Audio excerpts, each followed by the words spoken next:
that time of year again where I get to make my niece a dress for Christmas. I have been hoarding pink fabric for 11.5 months now, and it is all for the secondhand craft shop, except for the sequin lace. She's 5, how could I not get this? Since I'll be changing this dart to a princess seam on the outside, I started by cutting the lining. Can't have a princess dress without princess seams. And yes, I thought about making her a Barbie dress from the movie, but I didn't quite have enough. And then I cut the dart into a princess seam and added seam allowance, and also the side front. I added interfacing to the fashion fabric. No floppy princess bodices here. I have been hoarding this sequin lace just to make this dress for 11 months now. And this is one of the cut sequins already making a mess. So I grabbed my mini vacuum. Sequins are not my favorite, but they're so pretty. I hand basted the lace down, and because it's fairly heavy, I also tacked it down to the light pink. I pinned the bodice pieces together, and this is starting to get really, really pink. I pinned the darts of the lining, and I'm still hoping that changing it to a princess seam will be fine. Man, this lining is really reminding me of Barbie. This may be a controversial opinion, but pink is just not my color. But I am not the target audience here, and my target audience sure does like pink. Ow. Didn't actually iron myself there, but I don't remember what hurt, because I've been a klutz my whole life, so I'm just used to not knowing. I stitched up the shoulder seams on the outside and the lining. After a quick press, it's time for the moment of truth. Dun dun dun! Did the dart/princess seam mashup work? I'll just break the tension and tell you that yes, it did work. I pinned the bodice and the lining together at the neckline and checked the dart and princess seam lineup. I stitched the neckline with one little pucker that I fixed before clipping the curves and understitching the seam allowance to the lining, which will keep it from peeking out. We're gonna go a bit rogue for the skirt here because this skirt is just a gathered rectangle, which is fine, but Everly really likes to twirl in her princess dresses, and this is just not gonna cut it. So I'm gonna do my own skirt design. I was looking into my box of leftover purple and gold trims from my Jasmine/Rapunzel mashup costume, and I really would love to use this. I also have it in gold, but there's no way that these dangling beads are gonna hold up to a 5-year-old running and playing, so I think I'm gonna have to do something more practical. I do have a lot of this left though. For now, I went with this gold gimp braid along the princess seams.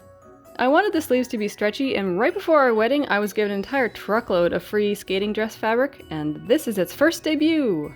It was the entire truck full, like the bed, the back seat, and my lap. I am not going to switch to a stretch needle because I am just doing two very short seams. But generally, I would do this with a stretch needle. I did use a stretch stitch though.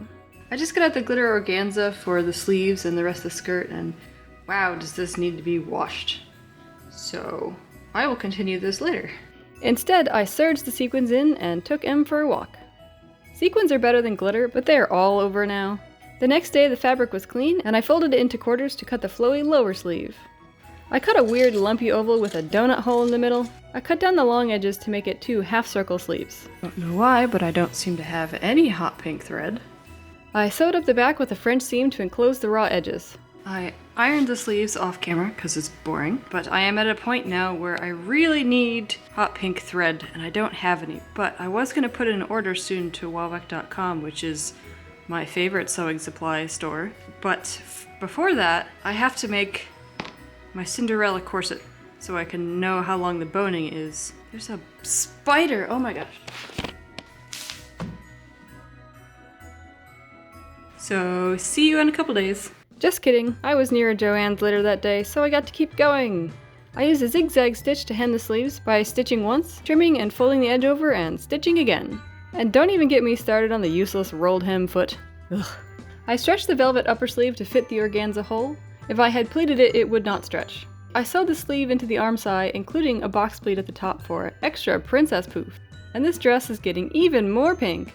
The sleeves are attached. And for now, I am going to leave this unsewn, but later I will be hand sewing the lining to cover this seam.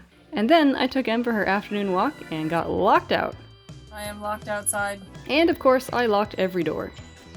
So I tried the fire pit to keep warm until Pat got home, but no luck. So I tried the heater.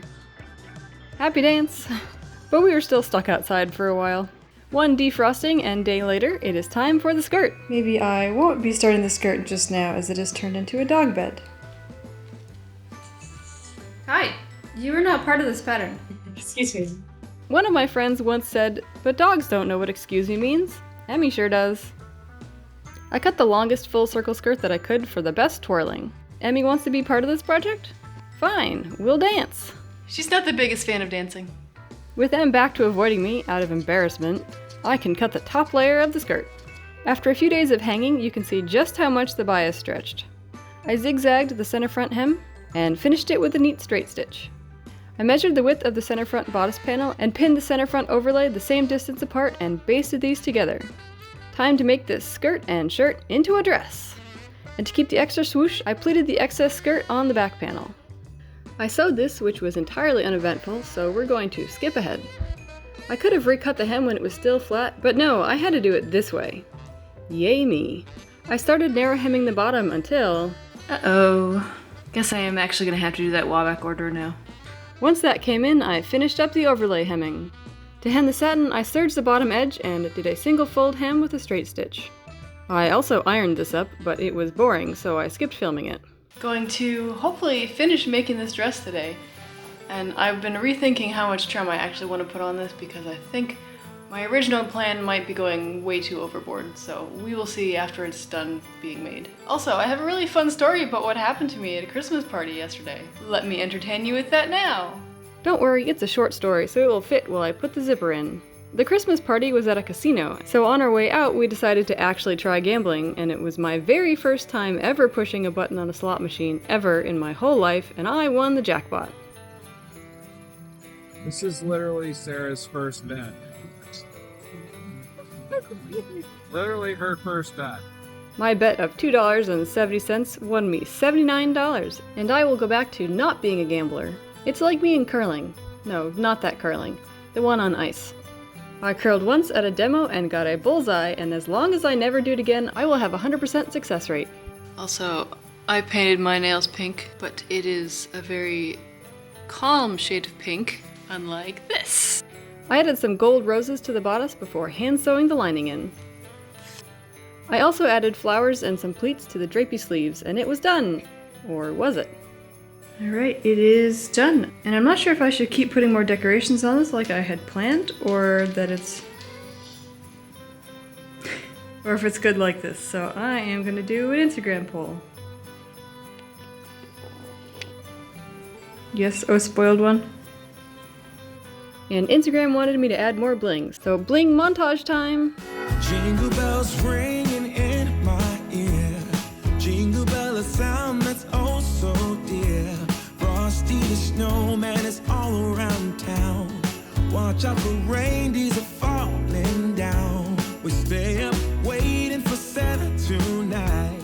He climbs down the chimney at the speed of light, while we're dancing around the Christmas tree, hugging and kissing, just you and me. Carolers are singing outside our door, lovely songs we all heard before, as they walk from house to house.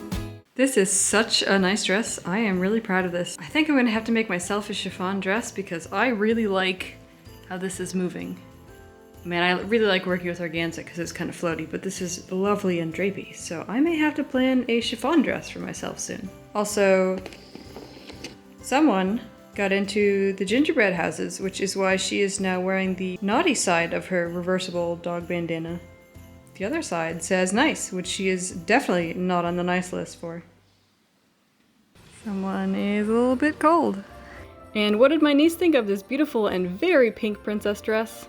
Well, she absolutely loved it, and the reason I know this is because I recorded this for last Christmas and didn't get around to publishing it. Merry Christmas a year late! Happy sewing, everyone!